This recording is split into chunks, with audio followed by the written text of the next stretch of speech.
Muito bem, pessoal. Meu nome é Luiz Maia.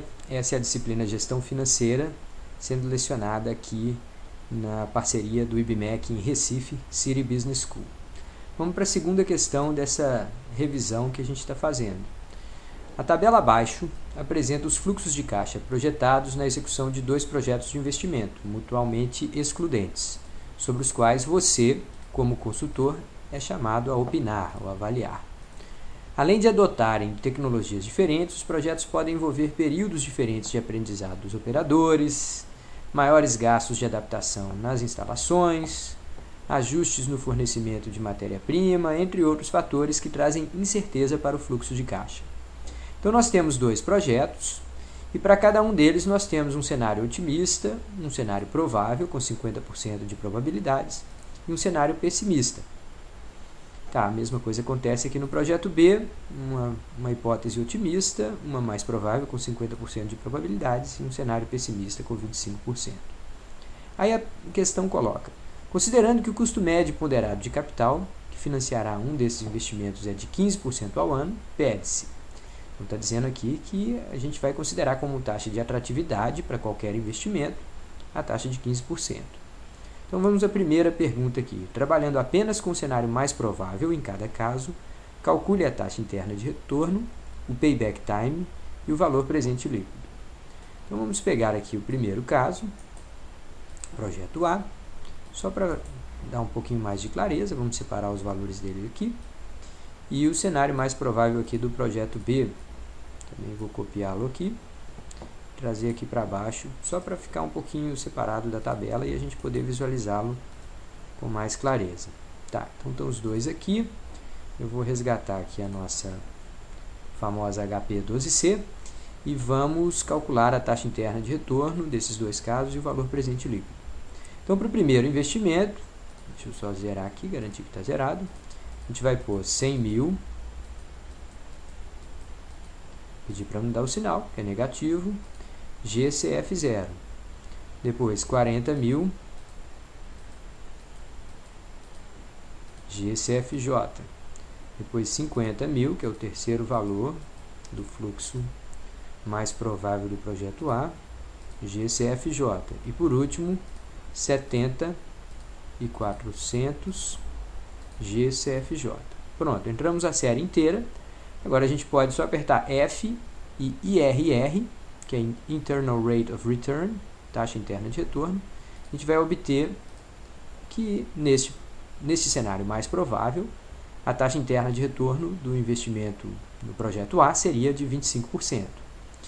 Em todo caso, a gente pede também aqui o valor presente líquido desse investimento. Para fazê-lo, a gente pode aproveitar que já submeteu os números todos da série. Então, a gente vai simplesmente adicionar aqui uma taxa de juros. Então, aperta 15 e aperta o I aqui. E aí a gente pede o Net NPV, Net Present Value, que é essa função laranja aqui de cima da teclinha. Então, fazendo isso, ele responde lá para a gente que o valor presente líquido descontado a uma taxa de 15%, no caso do cenário mais provável para o projeto A, o valor presente líquido seria 18.878. Esse número já está compilado aqui no resultado que eu já tinha colocado. Tá. Agora a gente vai ver o caso para o projeto B, que também já está aqui destacado também. Mas vamos ver como calcular esses valores lá na calculadorinha eletrônica nossa. Então, mais uma vez eu chamo aqui HP, vou zerar os valores todos, submeter os 100 mil negativos como investimento original, apertar para mudar o sinal, GCF0, depois 25 mil, e aí a gente vai fazer GCFJ, depois 59.500, GCFJ, e por último 100 mil.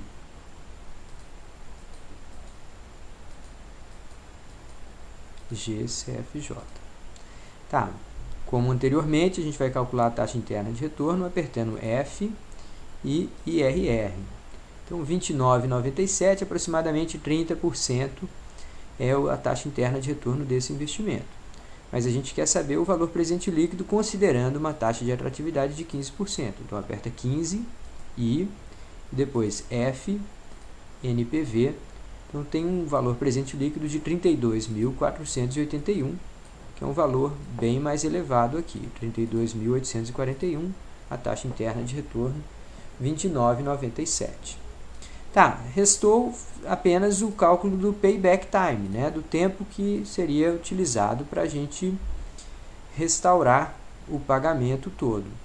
O detalhe importante é que a gente considera como relevante o período de payback aquele que a gente considera os valores descontados.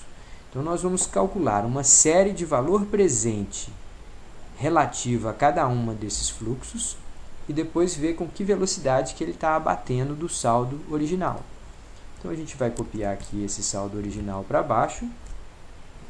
E agora a gente vai fazer 40.000 descontado uma vez a taxa de juros para que ele seja trazido para valor do T0, né, do inicial e não ao final do T1. Então, mais uma vez a gente tem lá a calculadora eletrônica, a gente vai zerá-la. Vai entrar aqui com 40.000 e vai submeter esse valor como sendo o valor futuro. A gente diz que tem um período nessa série que a gente quer descontar, diz que a taxa é de 15% e pede o valor presente. Então, o valor de 40.000 ao final do ano 1, trazido para o final do ano 0 ou no início do ano 1, vai ser descontado a uma taxa de 15% e vai ter o valor de 34.782. Vamos colocar aqui esse valor, 34.782. Pronto, agora a gente vai fazer este valor de 50.000, trazê-lo para o período original. Então, vai ter que trazê-lo por 2 períodos. Mais uma vez, a gente vai lá, zera a calculadora, coloca 50.000, diz que esse valor é o valor futuro de uma série que tem 2 períodos, 2N, que a taxa de juros é 15, e a gente pede o valor presente. Então, ao descontá-lo, virou 37.807.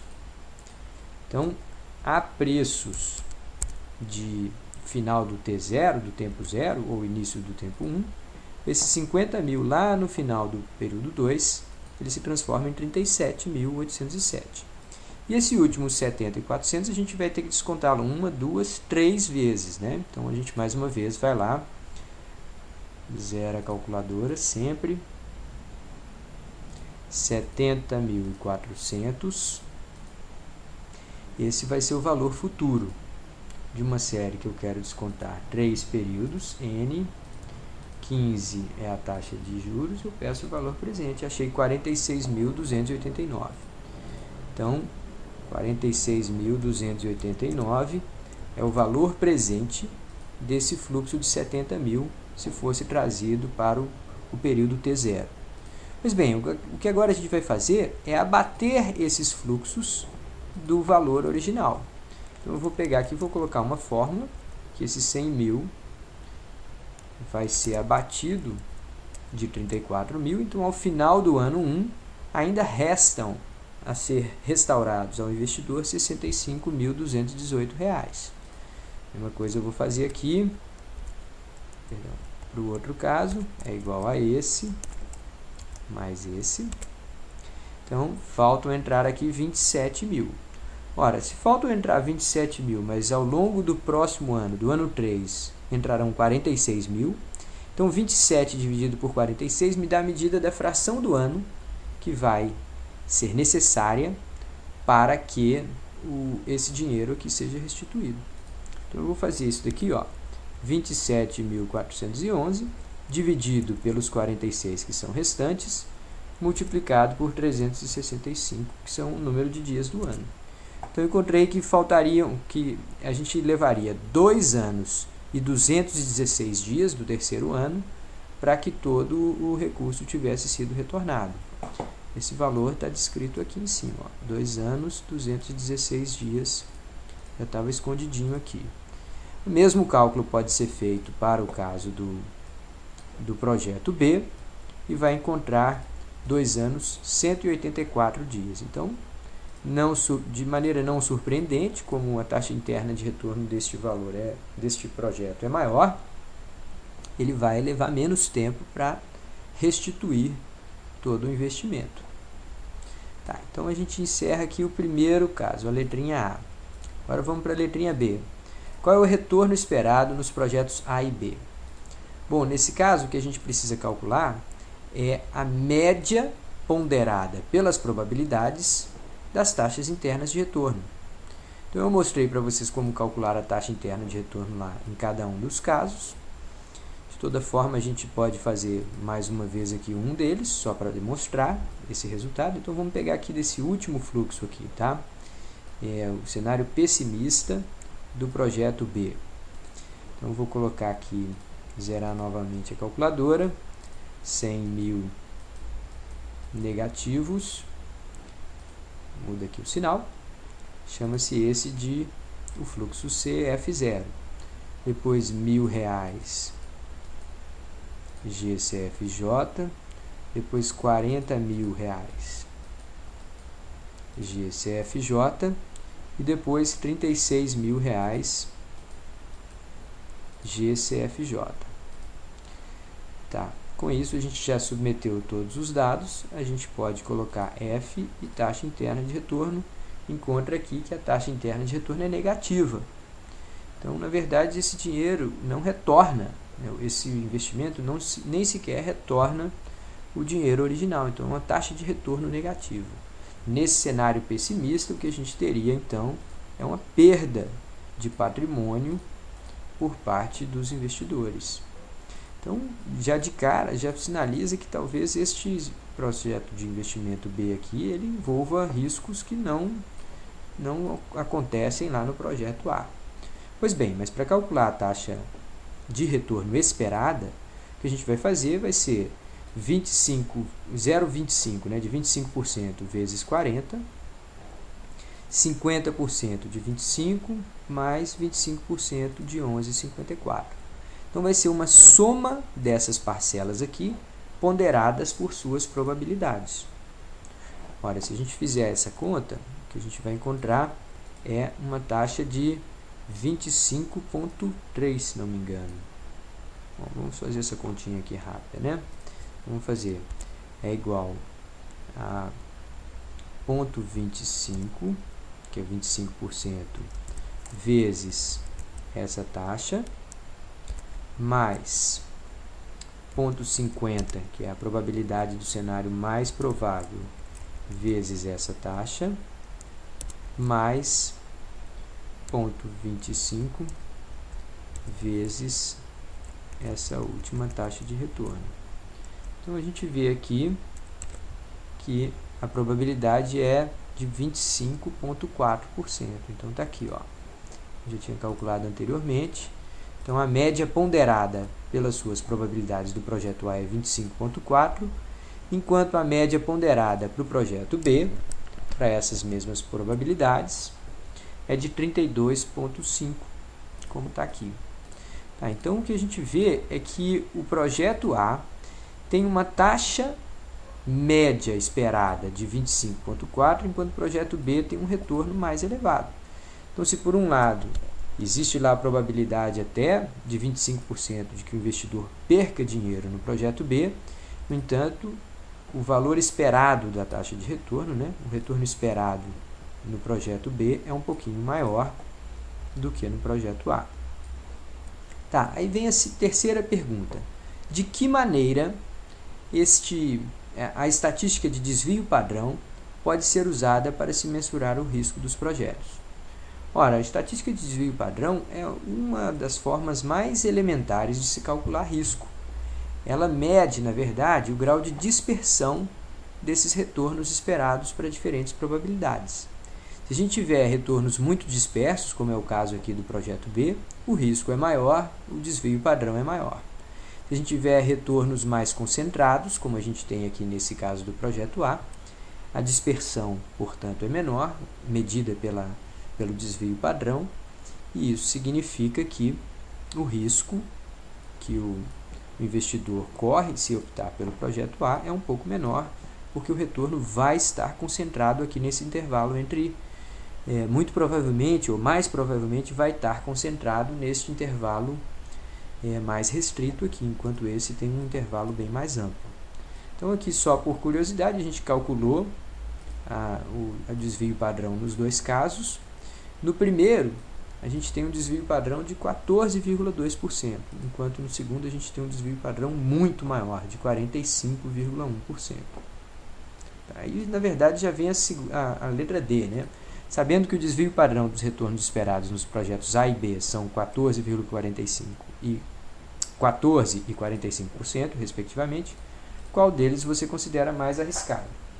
Ora, obviamente, aí nesse caso, a gente tem que o projeto B é muito mais arriscado, tem uma dispersão de possíveis resultados maior, portanto, submete o investidor a um risco maior. Na lógica dos KPM, né, do modelo de avaliação risco-retorno para ativos mais utilizado, né, o modelo mais utilizado, qual desses projetos tenderia a apresentar um beta mais elevado? E por quê? Ora, a gente vai até discutir um pouquinho mais adiante, na próxima questão, que o beta é uma medida de o quanto o investidor exige de retornos mais ou menos elevados, conforme ele associa um risco maior à retenção de uma ação na sua carteira ou ao investimento num projeto. Então, há de se esperar que um projeto que tem essa taxa esse desvio padrão tão mais elevado aqui, vai custar ao investidor muito desconforto em reter um ativo tão arriscado. Por isso, ele provavelmente vai exigir um retorno compatível com um risco tão maior. E aí o beta, obviamente, tende a ser bem maior, né? Mensurando, avaliando, aferindo exatamente essa sensibilidade a um risco maior. Bom, encerramos aqui esse segundo exercício. Em breve volto com o terceiro.